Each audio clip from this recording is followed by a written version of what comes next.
Hola, muy buenos días. Bienvenidos a La Discrepancia. Estamos como cada lunes en Artículo 47 y como cada lunes también tengo conmigo a Julio Rodríguez y a Fernando Acedo Rico. Muy buenas, ¿cómo estáis? Pues muy bien, Muy bien, encantado de muchas estar aquí. gracias, Ana. Feliz de estar aquí. Muchas gracias y yo feliz de recibiros a los dos. Hoy estábamos hablando antes de empezar con esta grabación de que uno de los temas más importantes de la pasada semana fue esa proposición que ha presentado el Grupo Socialista con un paquete de medidas destinados a la vivienda. Julio, ¿nos cuentas un poco, tú que te lo has leído en profundidad, Bueno, este paquete? tengo un papel que me enviaron rápido porque desde la SER me pidieron opinión. Bueno, pues el resumen es que, primero, medidas para limitar pisos turísticos, suben el IVA de los pisos turísticos al 21%. Hay un nuevo impuesto estatal para gravar la compra de vivienda por parte de extracomunitarios y extranjeros no residentes. Hay, para fomentar la bajada de precios en los alquileres, hay un aumento de la tributación por vivienda vacía para incentivar su salida al mercado. Se extienden las bonificaciones del rendimiento neto de alquiler en el impuesto sobre la renta a zonas que no hayan sido declaradas como tensionadas, zonas de mercado residencial tensionado. Se modifica la ley de contratos del sector público y también la ley de patrimonio de las administraciones públicas para limitar el precio de venta de la vivienda bajo la titularidad de SEPES para proteger así la asequibilidad de las viviendas. Bien, se trata de medidas que todas habían sido anunciadas en la declaración que hizo el presidente de gobierno Pedro Sánchez el 13 de enero en el Museo del Ferrocarril en Madrid. Anunció un paquete de 12 medidas, bueno, la doceava era el plan de vivienda. Entonces, todas estas medidas que se anuncian estaban dentro de aquellas, aunque hay alguna que ya se había tocado que no se ha aludido.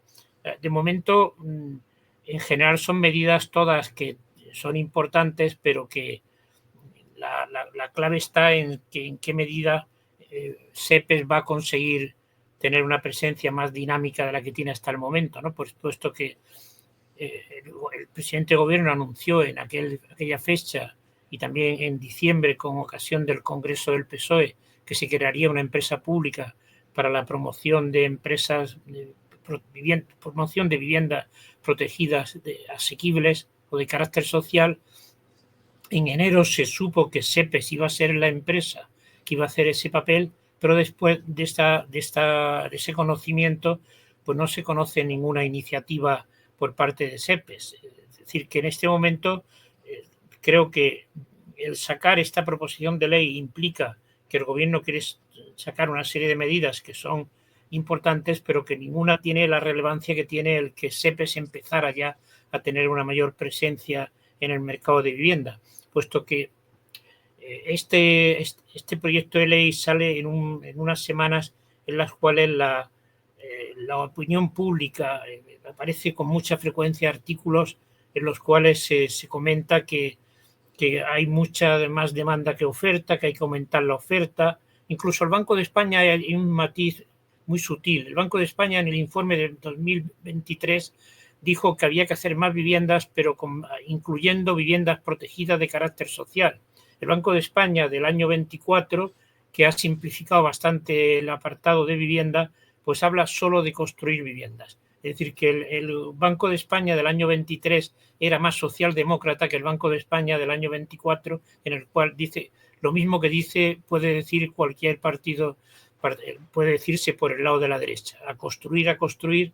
Y bueno, es decir, que en este momento da la impresión de que la tensión es muy fuerte en el mercado de vivienda, que se tarda mucho en acceder al alquiler y que estas medidas están bien, pero que sin embargo creo que falta el que aparezca una iniciativa fuerte de construcción de un número importante de nuevas viviendas protegidas y esperemos que el gobierno, que en lo que queda de año tendrá que preparar el plan quinquenal de vivienda 2026-2030, pues esperemos que en ese plan, como en los planes de antaño, que los que había cuando yo estaba en el hipotecario, pues había unos objetivos de viviendas a iniciar y sabían quién iba a financiarlas, a ver si pues aquello dio resultado. Entonces se construyó y se financió.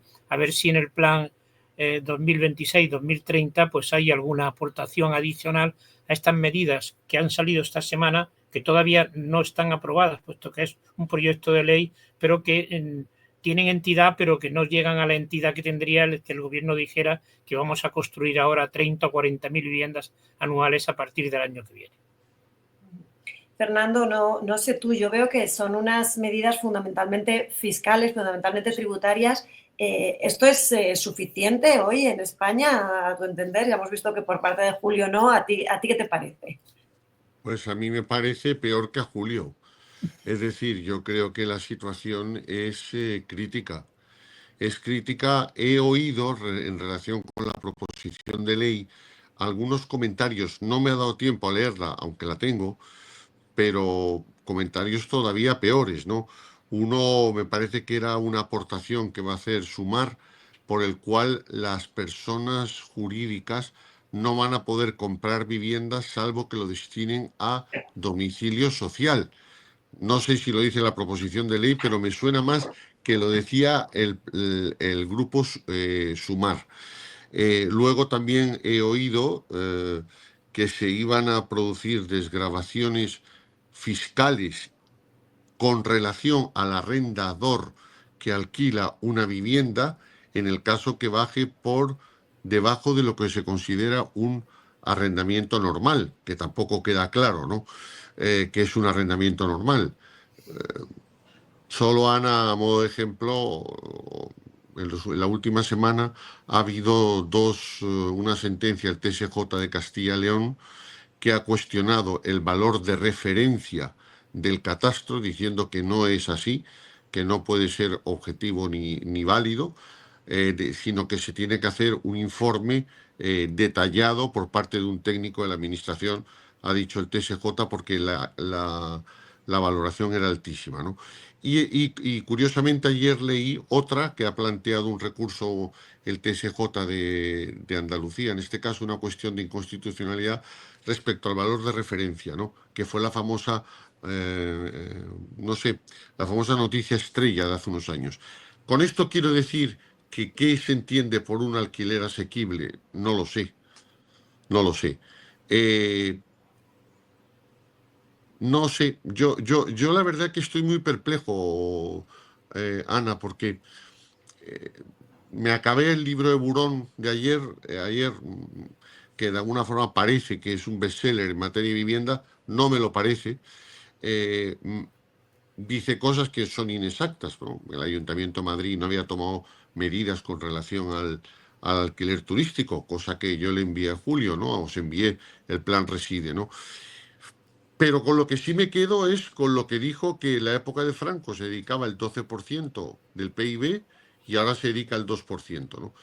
Entonces, yo no sé si la solución es construir más, menos o no construir, no lo sé, no lo sé, pero lo que está claro es que se construyen 100.000 viviendas al año y las unidades de familia que crecen son 200.000. Y que esto va a llegar un momento que sea inaguantable, insostenible. No sé cuál es la solución, no la acabo de ver. Y luego hay algo, y concluyo, Ana, hay algo que me sorprende mucho, que es la insistencia de la colaboración público y privada. Yo discrepo.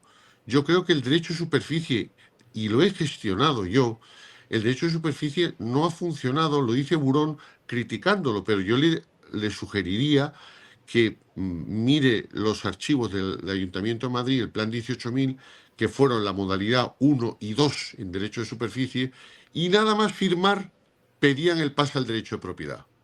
Es decir, la ciudadanía no quiere derechos de superficie. Entonces, es algo que me asombra, quiere el derecho de propiedad, porque venían a verme ciudadanos que decían, es que me lo pide un banco para un crédito al coche, es que me lo pide un banco para un crédito para reformar la casa. Querían el derecho de propiedad.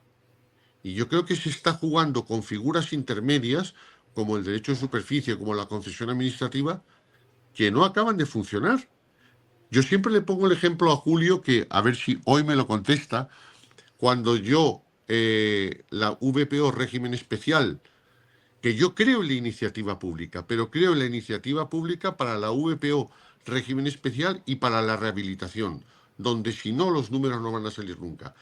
Pero cuando yo voy al banco hipotecario en el año 93, Julio, presidías el banco en esa época, costó muchísimo con Rafael Sanz Company que admitiesen la subrogación de los individuos que estaban en un régimen especial por las condiciones económicas que tenían. Y no le faltaba razón, porque evidentemente se producía un agujero en la falta de pago.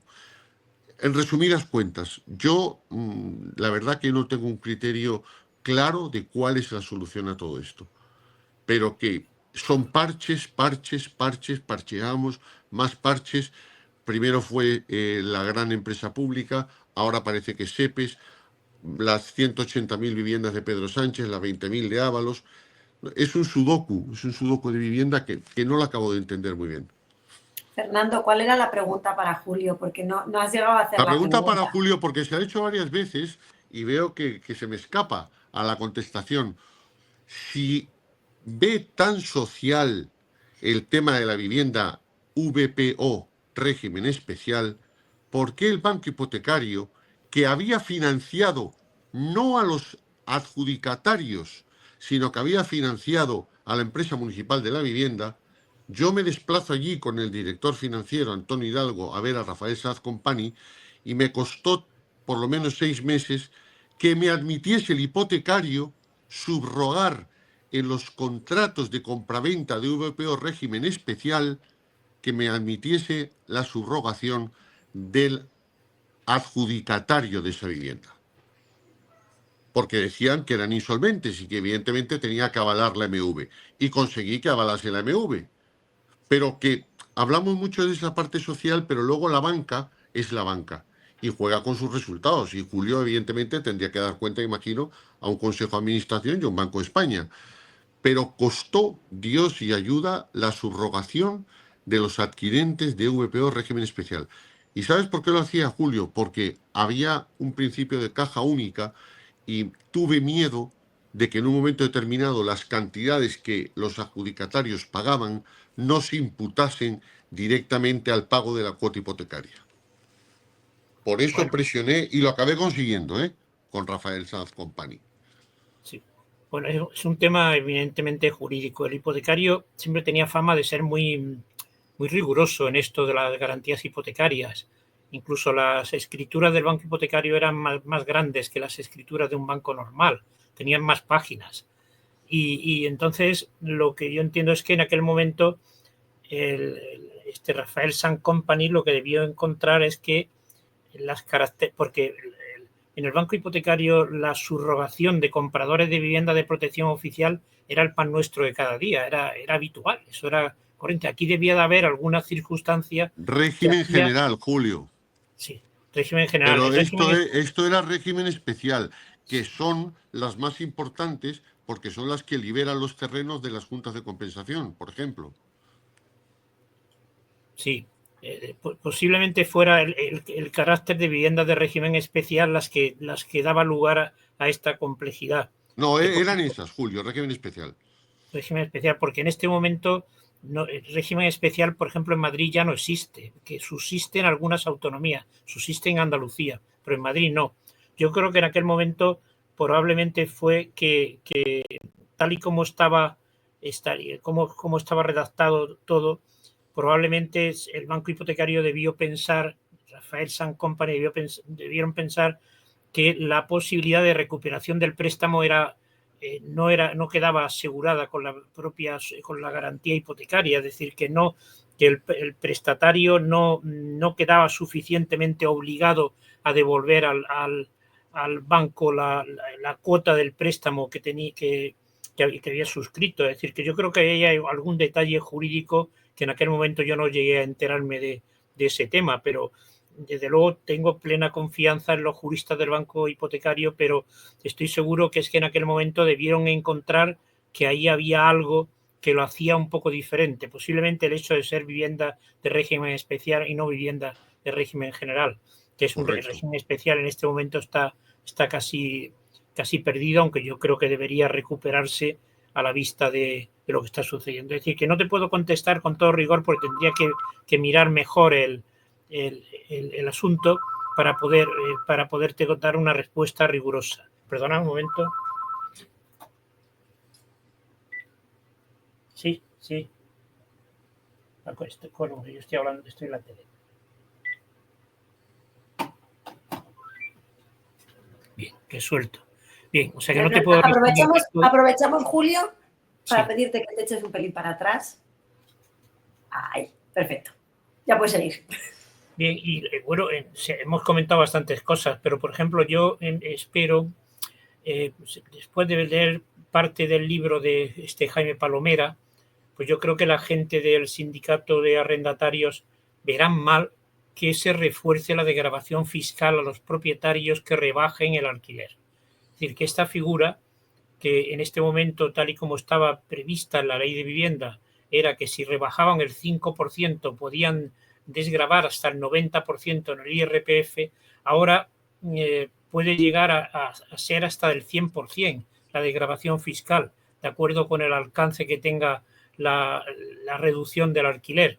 Bueno, pues esto en el libro de Javier Burón, como en el libro de Palomera, esto no goza de simpatías. Ellos vienen a decir que en un momento determinado, a lo mejor en sus inicios, estaba bien que se desgravara fiscalmente la puesta en alquiler de una vivienda cuando había muy poco alquiler, pero ellos lo que piensan es que en este momento gran parte del proceso especulativo se está produciendo en que la gente compra viviendas para destinarlas al alquiler y poco tiempo después las vende. Es decir, que consideran que gran parte de la especulación está concentrada ahora en este proceso de comprar una vivienda y alquilarla, y que entonces dicen que qué justificación tiene a estos inversores que compran viviendas para alquilarlas y luego las revenden en poco tiempo. Ellos dicen que qué sentido tiene el reforzar la degradación. Es decir, que espero que de estas declaraciones se derive de las enmiendas que se encuentre este proyecto de ley dentro del Congreso, una de las que presente más inconvenientes, más reservas o más oposición, sea la de extender la degradación hasta el 100% en caso de una reducción no muy alta del propio alquiler. Los dos libros que son interesantes, tanto el libro de Javier Burón es un libro que yo creo que es como un repaso histórico muy interesante. Ya he leído, además de lo que ha dicho Fernando, he leído otras críticas, pero son por detalles de información. O sea, este es un libro que va a ser objeto de críticas por comentarios, porque no ser del todo riguroso. Pero, sin embargo, el libro da un buen repaso histórico a lo que ha sido la política de vivienda en España. Es un libro imprescindible para enterarse del tránsito de un tipo de política de vivienda que había antes a lo que hay ahora. Pero coincido también con Fernando en que, bueno, me ha llamado la atención esta posición del Banco de España, que este año, pues el año pasado le preocupaba más que se hicieran viviendas sociales, mientras que este año no. Y luego también del libro de Palomera, del libro de Burón, se puede sacar una distinción. De ese libro se distingue entre viviendas a precio de mercado, normales, viviendas asequibles, que son para la clase media, viene a decir, viviendas que están por debajo del mercado, pero no muy por debajo del mercado. Sería el Plan Vive de Madrid un ejemplo de esto. Y sobre todo en las viviendas sociales son aquellas que son asequibles para el sector de hogares con menos ingresos. Es decir, que del libro de Burón sale esa distinción clara: viviendas de mercado, viviendas asequibles y viviendas sociales, aunque esto no está consolidado en ningún texto legal. Esto es una definición que establece ahí Javier Burón. Y coincido con Fernando en que la tensión demanda-oferta está siendo muy fuerte. La cifra, yo cambio un poco la cifra de Fernando. En este momento, el último año, en el año 2024, el número de hogares creados, de acuerdo con la estadística continua de población, bajó algo. Se situó en 183.000 viviendas. También la encuesta de población activa del INE ha puesto una cifra de previsión de hogares algo más baja. Es decir, y luego las viviendas que se están iniciando están creciendo bastante, de forma que en el primer trimestre el ritmo de iniciación de viviendas se sitúa en unas 150.000 para este año. Es decir, que da la impresión de que está reaccionando la nueva oferta de vivienda, aunque las viviendas terminadas, medidas por la certificación de fin de obra, no llegan a las 100.000. Es decir, que hay un cierto retraso en la construcción. Ya era para que este año empezaran a reaccionar las viviendas terminadas al mismo ritmo que han reaccionado las viviendas iniciadas. O sea, las viviendas terminadas están todavía por debajo de las 100.000 y, claro, incluso con una cifra más moderada de hogares como esta de 180.000, si se construyen menos de 100.000 al año, evidentemente hay un desfase muy fuerte y está claro que hay que construir. Pero de los dos textos, tanto del de Palomera como del de Javier Burón, como también del libro de Jorge Dioni, sacan la idea también de que empezar a construir mucho, esto lo que provoca es una subida muy alta del precio del suelo, del precio de los materiales, que falta mano de obra. Es decir, que el construir ahora masivamente viviendas que van a salir muy caras y que se va a encarecer su precio como consecuencia de la mayor tensión de construcción, esto no resuelve el problema, porque gran parte del problema está centrado en hogares con unos ingresos muy reducidos. O sea, yo estoy más con la posición que tenía el Banco de España el año pasado en el informe de 2023, que es que hay que construir más, pero hay que construir pues una cuota que Javier Burón lo sitúa en el 30%, un 30% de 150.000 viviendas serían unas 30 o 40.000 viviendas protegidas, pero que sobre todo fueran sociales, que no fueran de las asequibles, porque Javier Burón viene a decir en el libro que las viviendas del Plan Vive de Madrid están muy próximas al precio de mercado. No, habría que ver cómo están, pero desde luego resultan caras para un buen componente de los hogares. Es decir, que en este momento este proyecto de ley del gobierno surge en un momento en el cual esta tensión, una demanda muy superior a la oferta, está creciendo. Los artículos que vienen hay bastantes artículos estos días también con los cuales no estoy de acuerdo. Vienen a decir que es la ley de vivienda la que ha provocado que baje el número de viviendas de alquiler ofrecidas, cuando parece que sobre todo lo que ha bajado el número de viviendas de alquiler ofrecidas son que una buena parte del alquiler permanente se está destinando a alquiler temporal, alquileres de temporada, que esto tenía que regularlo el gobierno, y también se están dedicando a viviendas de uso turístico. Vi en televisión hace una semana un reportaje donde aparecía un pueblo de Cantabria, Laredo, donde todas las viviendas eran viviendas turísticas. Es decir, que hay un sector de opinión que tiende a decir que esto de las viviendas turísticas no es muy importante. Seguro, porque en algún caso que yo conozco es que tienen viviendas turísticas. Muchos de los que dicen que no es importante es porque tienen viviendas turísticas. Pero la cuestión está en que ¿qué es lo que está provocando la reducción de la oferta de viviendas de alquiler? ¿El desvío hacia viviendas de alquiler de temporada y hacia viviendas turísticas, o una consecuencia de la ley? Esto se está diciendo, se está presentando por parte de un segmento de opinión muy próximo al sector promotor. Idealista y Fotocasa están muy próximos al sector promotor, y estos dicen que toda la culpa la tiene la ley de vivienda, cuando no parece que la ley de vivienda no existía cuando ya había empezado este proceso de reducción del número de viviendas de alquiler. Bueno, Fernando, hoy Julio nos ha acaparado casi toda la atención, así que te voy a pedir que nos hagas una conclusión esquemática, porque nos quedamos de verdad sin tiempo. Sí, Ana, esquemática, sí.